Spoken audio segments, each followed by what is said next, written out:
ပြောင်းဖူးဖုတ်စားနေရင်နဲ့သူဟာငွေရပေါက်ရလန်းတစ်ခုကိုမမျှော်လင့်ပဲတွေ့ရှိခဲ့ပါတယ်သူသားဖြစ်သူဟာအဆက်ဆော့စ်တွေကြောင့်ချွေးတီးကြနေပေမဲ့လည်းအရသာခံပြီးငင်းရှက်စွာစားနေတာကိုကြည့်ပြီးသူ့ပတ်ဝန်းကျင်ကလူတွေဟာအဆက်ရတာကိုဆွဲလန့်နေကြတယ်ဆိုတာသူသဘောပေါက်သွားပါတယ်ဒါကြောင့်ရုံးကူဘဝကနေရုံးထွက်ဖို့အတွက်အဆက်ရတာအာလူးကြော်တစ်မျိုးကိုထုတ်လုပ်ဖို့သူဆုံးဖြတ်လိုက်ပါတယ်သူနဲ့သူ့မိသားစုဟာငရုတ်တီးအမျိုးမျိုးကိုဝယ်ယူပြီးအဆက်အာလူးကြော်ကိုစတင်ဖော်ဆက်ကြပါတယ်အခြားစက်ရုံတွေကဓာတုဗေဒနည်းနဲ့အဆက်တက်ကိုထုတ်ယူသုံးစွဲနေချိန်မှာရစ်ချက်ကတော့တဘာဝပါဝင်ပစ္စည်းတွေကိုပဲသုံးပြီးအချိုးအစားကိုအကြိမ်ကြိမ်ညှိနှိုင်းမှသာစစ်မှန်ပြီးဆွဲလန်းဖို့ကောင်းတဲ့မက္ကဆီကိုစတိုင်အဆက်ရတာကိုရနိုင်မယ်လို့အခိုင်အမာယုံကြည်ခဲ့ပါတယ်နောက်ဆုံးမှာတော့သူဟာငရုတ်တီးနဲ့အာလူးကြော်ကြားကအကောင်းဆုံးမြတ်ချေကိုရှာဖွေတွေ့ရှိသွားပါတယ်အဲ့ဒီအဆက်ဟာရှားလောင်ယုံတင်မဟုတ်ပဲစားလို့ကောင်းတဲ့အဆက်မျိုးဖြစ်နေခဲ့ပါတယ်အဆက် sauce ကိုအောင်မြင်အောင်ဖော်ဆက်နိုင်ခဲ့ပေမဲ့ရစ်ချက်ဟာစက်ရုံကရုံးကူတယောက်ပဲဖြစ်နေသေးတာကြောင့်ကုမ္ပဏီအရာရှိကြီးတွေကသူ့ကြံဉာဏ်ကိုလစ်လျူရှုခဲ့ကြပါတယ်သူတို့ကမင်းကဒီလောက်တော်နေရင်ဘာလို့အခုထိရုံးကူပဲလုပ်နေသေးတာလဲလို့လူပုံအလဲမှာတော့လှောင်ပြောင်ခဲ့ကြပါတယ်ဒါကြောင့်ရစ်ချက်ဟာမိခင်ကုမ္ပဏီကြီးရဲ့အကြီးအကဲစီကိုဓာတ်ရိုက်ဖုန်းဆက်ပြီးသူ့ရဲ့အဆက် sauce အကြောင်းကိုစိတ်အားထက်သန်စွာတင်ပြခဲ့ပါတယ်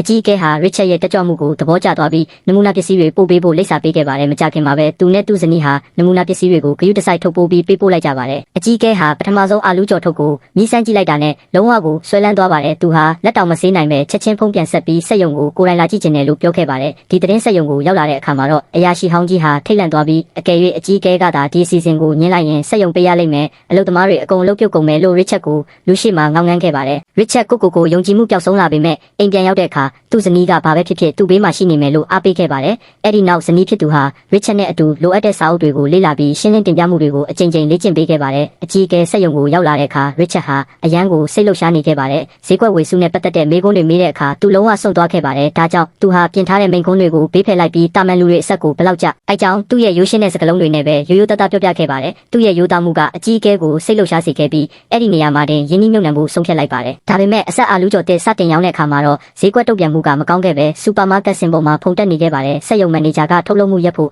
ဆုံးဖြတ်လိုက်လို့ရစ်ချက်တယောက်စိတ်သက်ပြန်ကျသွားပြန်ပါတယ်အဲ့ဒီအချိန်မှာသူတခုတတိယသွားပါတယ်ပြဿနာကကုန်ပစ္စည်းမှမဟုတ်ပဲစက်ရုံကဒီမို့အကြောင်းကိုကြော်ညာတာလုံးဝမရှိခဲ့လို့ပါဒါကြောင့်ရစ်ချက်ဟာတငယ်ချင်းတွေကိုအကူအညီတောင်းပြီးလမ်းဘေးမှာလူတွေကိုအခမဲ့လိုက်ကျွေးပြီးဈေးကွက်ရှာခဲ့ပါတယ်ရစ်ချက်ဟာသူ့မိသားစုကိုပါခေါ်ပြီးစူပါမားကတ်ကအဆက်အာလူးကြော်အထုပ်အားလုံးကိုဝယ်ယူခဲ့ပါတယ်တခြားဝယ်သူတွေကြည့်တဲ့အခါမှာလည်းဒီမို့ရတာကိုစိတ်အားထက်သန်စွာနဲ့လိုက်လံညှို့ဆိုခဲ့ပါတယ်မကြခင်မှာပဲဝယ်လိုအားတွေအကြီးကျယ်တက်လာပြီးတမျိုးလုံးမှာရေပန်းစားသွားပါတယ်အကြီးအကဲကလည်းချက်ချင်းပဲအထုပ်ပေါင်း၈တန်းအော်ဒါမှာခဲ့လို့ရုန်းကန်နေရတဲ့စက်ရုံဟာပြန်လဲတက်ဝင်လာပါတယ်9လအကြာမှာစက်ရုံဟာအယောင်ဆန်ချိန်တွေကိုချိုးဖျက်နိုင်ခဲ့ပါတယ်အဲ့ဒီအချိန်ထိရစ်ချက်ကရုံးကူပဲဖြစ်နေပါသေးတယ်တနေ့မှာသူ့ပေါ်ထက်ကိုတန်ရှင်းရေးသွားလို့တော့သူ့ကိုစောင့်နေတဲ့အကြီးအကဲကိုတွေ့လိုက်ရပါတယ်အကြီးအကဲဟာရစ်ချက်ရဲ့နာမည်ပြားကိုရုံးခန်းတကားတစ်ခုမှာကိုယ်တိုင်ချိတ်ပေးခဲ့ပါတယ်သူဟာဈေးကွက်မြင့်တင်ရေးဌာနညွှန်ကြားရေးမှူးဖြစ်တရားဝင်ရာထူးတိုးပေးခြင်းခံခဲ့ရပါတယ်ကုမ္ပဏီတစ်ခုလုံးကသူ့ကိုမတ်တက်ရက်ဂုဏ်ပြုခဲ့ကြပြီးရစ်ချက်ဟာဒီသတင်းကောင်းကိုသူ့ဇနီးစီချက်ချင်းပြောပြခဲ့ပါတယ်အခြေခံလူရန်စားဘဝကနေအရာရှိကြီးတစ်ယောက်ဖြစ်လာတဲ့ရစ်ချက်ရဲ့ခရီးစဉ်ဟာအောင်မြင်တဲ့အမျိုးသားတိုင်းရဲ့နောက်ွယ်မှာပံ့ပိုးပေးနေတဲ့ထူးချွန်တဲ့အမျိုးသမီးတဦးရှိတယ်ဆိုတာကိုကောင်းကောင်းကြီးသက်သေပြလိုက်တာပဲဖြစ်ပါတယ်